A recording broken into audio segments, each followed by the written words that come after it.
ritrovati a Edicola Friuli. Oggi siamo a Cussignacco, nella contea di Cussignacco, proprio a questa località della città di Udine. Maria Ludovico Scinco ha dedicato questa settimana un approfondimento per capire quali sono le criticità, ma soprattutto anche fare una foto di questa località e della sua comunità. Però la copertina di questo numero del Friuli è dedicata alle pensioni, miraggio per i giovanissimi, sempre più lontane per in particolare le donne, e per altri invece meta ben più semplice da raggiungere. Andiamo adesso invece a conoscere gli edicolanti di oggi, Luigi e Stefano, che proprio qui in via Veneto a Cussignacco da un paio d'anni gestiscono l'edicola storica. Stefano e Gigi, da quasi 10 anni siete i titolari di questa edicola, benvenuti. Ciao, grazie, io sono Stefano, lui è Gigi, il mio collega. Passiamo la parola a Gigi, che è quello meno timido, diciamo. Allora, da una decina d'anni siete qui in paese a Cussignacco. Come si lavora e come si sta in questo, che è una delle località, delle contee, no? della città? Sì, noi diciamo ormai sono da 10 anni che facciamo questo lavoro, ci troviamo bene e ci siamo ambientati subito, perché comunque qua, anche se siamo ancora a Udine, è un piccolo paese, anzi piccolo, grandicello, diciamo, sono 5.000 persone tra Paparotti e Cussignacco, e la cosa bella è che lavori con dei clienti dove ormai è un rapporto di amicizia diventato, perché sono tutti i giorni qua, quindi parliamo del più e del meno. Noi ad esempio siamo appassionati di calcio, quindi l'argomento prioritario spesso considerato con i signori qua il calcio. Ma si tifa per cosa? Beh, noi tu e siamo diplomatici, anche se noi tifiamo un po', io Viola e lui Inter, e simpatizziamo Udinese, dai. Ve la perdonano, insomma, questa... Sì, diciamo dai che ci dispiace a noi, anche perché c'è un calo di vendite quando l'Udinese perde. Il lunedì è la giornata dove comunque quando le cose vanno bene, l'Udinese vince, la GSA vince, diciamo che il cliente viene più contento a prendere il giornale. Beh, insomma, tra l'altro lo sport cittadino, insomma, sicuramente si fa un po' bar sport poi. Sì, esatto, poi anche il calcio dei dilettanti, no? Il lunedì. Ci sono tanti giocatori, noi abbiamo giocato tanti anni, quindi magari vengono amici a prendere il giornale qua e si parla anche della domenica calcistica, ecco. Siete solo voi due a gestire l'edicola e insomma ne abbiamo parlato anche nel corso di Edicola Friuli con i vostri colleghi, è un lavoro molto impegnativo, tra l'altro voi fate diciamo più che l'alba.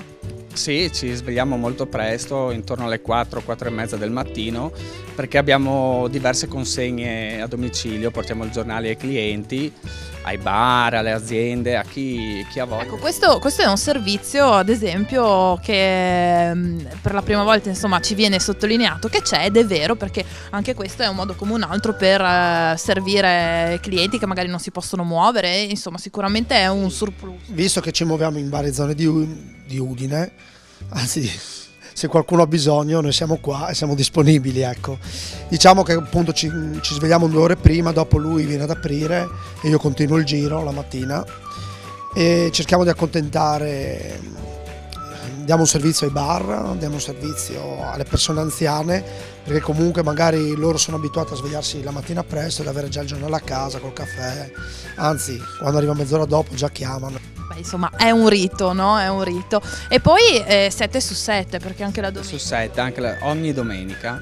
Ma non fate ferie? No, noi chiudiamo i 5 giorni all'anno, il giorno dopo le feste, tra l'altro, neanche il giorno della festa, perché chiudiamo Pasquetta, il giorno dopo Pasqua, chiudiamo il 2 maggio, non il 1° maggio, il 16 agosto. Sempre il giorno dopo, insomma. Però vi siete in 2, ma anche vi sdoppiate, perché avete questa edicola a Cussignacco, ma c'è anche un'altra succursale, diciamo. Sì, abbiamo messo un punto vendita dove comunque la gente si può servire in via Marsala, no? Era chiusa l'edicola. Abbiamo approfittato per non lasciare scoperta la zona, abbiamo messo lì dentro all'interno del bar di via Marsala, all'interno c'è un distributore, abbiamo messo un punto vendita di giornali, visto che abbiamo molti clienti anche in quella zona lì, e i clienti magari vanno a pagare il mese, sì, vanno lì e Beh, insomma, è un servizio in più sicuramente che date. Questa settimana il Friuli parla di un tema che, vista anche l'età anagrafica vostra, sicuramente vi può sembrare, suscita sicuramente qualche malumore. Le pensioni. Sappiamo che le generazioni, insomma, più giovani, praticamente la pensione è quasi un miraggio, ma anche per le generazioni non troppo giovani che fino a qualche anno fa, insomma, erano un passo dalla pensione e adesso invece si ritrovano costrette a lavorare fino anche a 67 anni. Come la vedete? Non la vediamo tanto bene. Per ora facciamo finta, tra virgolette, di non pensarci perché abbiamo ancora parecchi anni da lavorare, però se continua così non la vediamo bene assolutamente, anche perché una volta le famiglie facevano appunto affidamento sulle pensioni magari del padre quando va in pensione, sapevi che c'era un'entrata fissa. Adesso ci sono sempre più trattenute. Io, per dire, porto esempio di mio padre, ogni mese c'è qualche trattenuta in più e quindi sì, andando avanti non si sa come finirà. Anche perché se non sbaglio si andava con l'80% dello stipendio e anche questa percentuale verrà abbassata man mano con gli anni, sempre che dopo non ci sia una nuova riforma. Certo, quello può essere sempre in agguato, però nel frattempo adesso si paga. Ora come ora non siamo in un bel periodo per le pensioni, ecco. Sì, sono d'accordo con Stefano, non ci penso neanche, sono sincero. E i vostri clienti invece magari che sono persone anche anziane? Sì, qualche nostro cliente viene, borbotta, brontola, ti dice la sua, però cosa devi fare? Non è che puoi fare una rivoluzione o incatenarti, tanto non ottieni risultati. Devi fare con quello che hai. Questo è un periodo, diciamo, un po' duro, ma per noi giovani sarà dura. Pensioni, miraggio anche per chi le vedeva, diciamo, a un passo, in particolare anche le donne, 67 anni, e probabilmente una chimera per i più giovani. Cosa ne pensa? Assolutamente d'accordo, d'altro canto era chiaro che il sistema doveva implodere.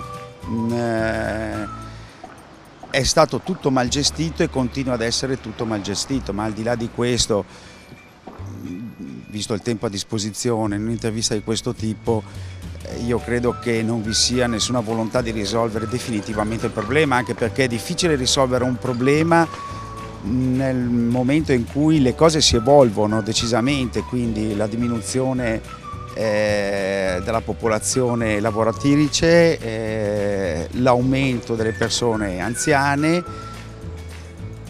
Non saprei cos'altro aggiungere, ecco. A questo quadro roseo, no? Ecco, naturalmente c'è anche il discorso di disoccupazione. Alcuni dicono adesso la riforma per adesso è così, però sappiamo nel 2018 si torna alle urne, di nuovo cambierà e quindi non c'è mai nulla di definitivo. No, è sempre tutto in perenne movimento, non si riesce a fare nulla che possa avere una durata quantomeno decennale che ci permetta a tutti i lavoratori di mettere un punto. Questo è perché lo Stato per primo è traditore nei confronti dei suoi cittadini, ogni giorno fa e disfa le regole del gioco. Iniziamo a giocare con le regole di scala 40 e a un certo punto scopriamo che stiamo giocando con le regole del giro dell'oca. Non è possibile. Io come imprenditore mi vedo tradito dalle istituzioni, dalla politica, da una politica sciacquona, qualunquista, che non ha alba del presente e tantomeno del futuro, non dico a 3 anni ma a 3 giorni. Lei ha lavorato, è andata in pensione a che anni?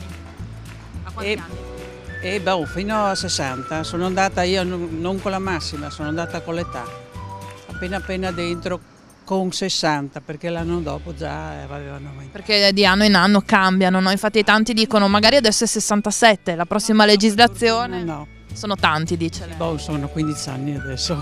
Sì, ma dico sono tanti 67 per andare. Troppo. A me i giovani fanno una grandissima tenerezza.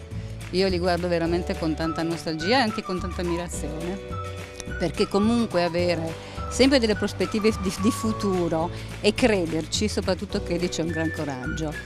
Lavorare fino a una certa età è una gran fatica, quindi sarebbe bello poter compensare come si faceva una volta. Una volta uno chiude una storia e lascia il tempo a chi deve veramente viverla. La penso così. Sono parole molto belle, purtroppo la società cambia e la realtà che ci troviamo... Il fatto è che noi non riusciamo ad adeguarci a questa società perché è troppo difficile e non comprensibile per noi, penso un po' per tutti. Con tanta fatica dobbiamo riuscire comunque ad accettare, non è mai bello accettare le cose, mai. Anche perché qui in gioco c'è il futuro. Ma soprattutto anche il pensiero, no? La voglia di poter esprimersi, si dice democrazia, in realtà non lo so quanto sia democrazia. Un'altra persona prima mi ha detto non abbiamo libertà di pensiero. Non c'è libertà di pensiero, ma non, forse c'è libertà di opinione, ma non di pensiero, credo siano due cose diverse. Sì, peggio. Sì, sono pensionata. A che età è andata qui? A 58, io sono fra le fortunate, i giovani sono molto male, li vedo male. Però anche magari chi adesso ha 67 anni, voglio dire, si è giovani, però si fa fatica a lavorare. È ora che vadano in pensione perché è inutile che tu metta il vestito rosso o del riciclamino, gli anni ci sono. Io non avrò mai pensione, io ho la pensione sociale, quindi non è che niente di che. E per i giovani o anche per I giovani è un disastro perché lavoro poco. Anche io ho una figlia che non lavora, disoccupata, ha 37 anni, per cui non so come la metteremo. prospettive future, insomma un po' così. Brutte, molto brutte, guardi, io sono vissuta in un'altra epoca, è stato tutto un altro discorso.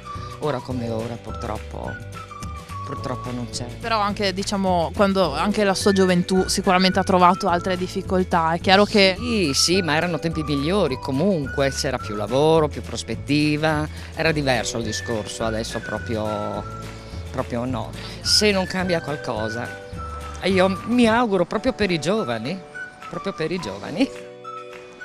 Da Via Veneto 176 a Cussignaco è tutto, Edicola Friuli finisce qui, il prossimo appuntamento è a Povoletto. Nel ringraziare Stefano e Luigi auguriamo a tutti una buona serata. Buona serata a tutti e buona giornata. Buona serata a tutti, grazie.